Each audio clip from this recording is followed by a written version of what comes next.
Hello and welcome to Too Long Didn't Read Dota News. Today's focus will be on the upcoming Shanghai Major Qualifiers. There'll be tons of coverage for it all over the place. So first off, you should follow the Qualifiers Oracle at Dota2 Qualifiers on Twitter, or just bookmark their Twitter if you don't want to follow them, to keep up to date on what games are being casted and where you can find them. This Twitter account is going to make a great effort to follow through all of the qualifiers and try and retweet or tweet where any games are being covered. So it's a really good place to be able to find all the teams that are playing.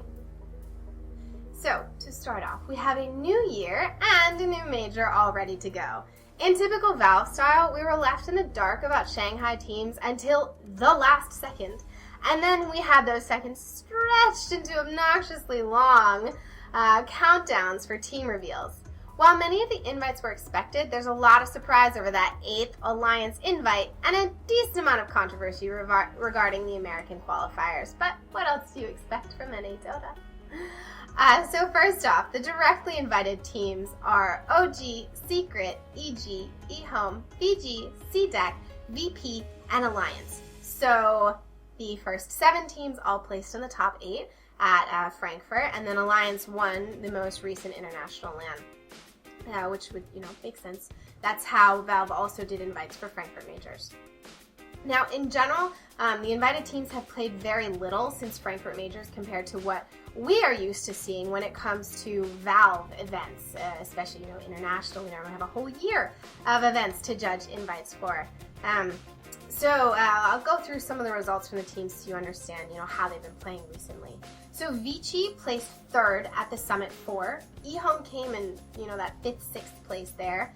And then CDEC played at WCA, not the Summit, where they took that 5th to 8th place finish. Vici and eHome were not there. Now, within China, there was the Radiant Dire LAN with eHome in 1st, Vici in 3rd, and CDEC in that 5th to 6th place finish.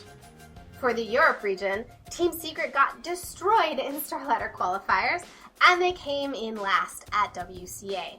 But their 2nd place finish at Frankfurt is enough to get them invited to this major. VP were only at a LAN with the Summit 4, where they placed 2nd. Alliance and OG have played quite a bit more than the other teams. So they were both in the defense. Alliance placed 3rd and OG placed 2nd. Alliance won WCA, and they also won the StarLadder Europe qualifier. And OG placed 4th at the Summit 4, and they did not do well in those StarLadder Europe qualifiers. So there are some questions surrounding the CDEC invite over LGD. So as you recall, for Frankfurt, CDEC and LGD were invited. So LGD got knocked out in favor of Alliance this time. So LGD placed the same as CDEC in the Radiant Dire Cup, and they took 2nd at WCA. However, CDEC are still impressive from their 2nd place finish at TI, and they placed ahead of LGD at the Frankfurt Major. So one theory that was mentioned is that it came down to a choice between Alliance and LGD. So the WCA result made Alliance the better choice, especially considering that LGD during WCA could hear and understand the casters in that grand final. Now as for the Alliance invite, I think it was surprising. WCA wasn't regarded as a great predictive LAN because of all the issues there. And many people point out that Liquid has had much more consistent results, including beating previous Frankfurt champions OG in a LAN finals. Alliance has a few things on their side to justify their invite over Liquid. So Alliance was actually at the Frankfurt Majors, giving them a precedence that they can qualify and play at that level. Additionally, they returned to their TI3 winning roster and demonstrated a capability to perform with this roster by winning the most recent international LAN on the new patch. On top of that, this new patch favors Alliance pretty heavily on paper, as Misery pointed out on Twitter shortly after invites were released. Now, moving on to the event itself, for the qualifiers in this case. So the open qualifiers will be from January 3rd through the 6th. The deadline to enter was December 31st for the China region, so too late, and January 2nd for all other regions, so, better hurry up! Remember that there's 2 phases, so if a team's knocked out in their first attempt, they do have a chance at a second try. There can be up to 1,024 teams in a single elimination bracket, all played through Face It. The semifinals and the finals are best of 3s. All other rounds are best of 1 only. Coverage for these rounds is potentially haphazard. Casters will not be in the lobby. Everything will be casted through Dota TV. But as I mentioned at the beginning, there are hordes of casters and statsmen ready to cover as many games as they can. So I remind you, please follow Qualifiers Oracle at Dota 2 Qualifiers or bookmark their Twitter to keep up to date on what games are being casted and where you can find them. Now, following the open qualifiers will be, of course, the main qualifiers. Those will be from January 7th to 10th. They feature 8 invited teams from each region, and then the 2 teams that came in through the open qualifiers. Regional invites were pretty much as expected across the board. However, there is some controversy arising from the America invites. NA Dota, what else do you expect? So, Grand Grant posted this on Reddit. Elite Wolves and the Power of Friendship are reported to have roster changes following the roster lock. The changes may be acceptable if they're using subs they had on their roster previously registered, but it will be up to Valve to decide if any teams need to be changed out. If you recall, during the Frankfurt Major qualifiers, some teams were dropped from the invite list and had to go through opens after a roster change, so that resulted in there being 3 open qualifier teams in the main America qualifier event.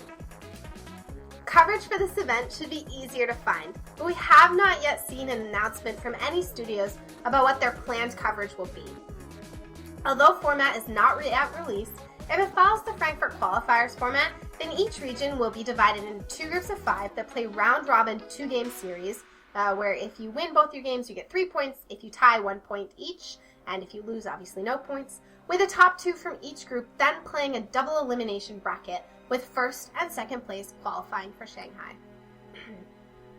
So, the invited teams for each region, and there are a lot of them, bear with me.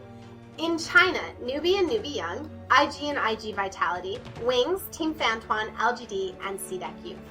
In Europe, Fantastic Five, Empire, Na'Vi, Spirit, so formerly Cis Rejects if you've forgotten that change, Vega Squadron, Elements Pro Gaming, Team Liquid, and Hellraisers.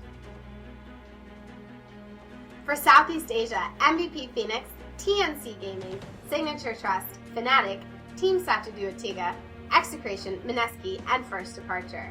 And then in the Americas, we have Leviathan, Digital Chaos, Power of Friendship, Archon, Void Boys, Complexity, Elite Wolves, and Shazam.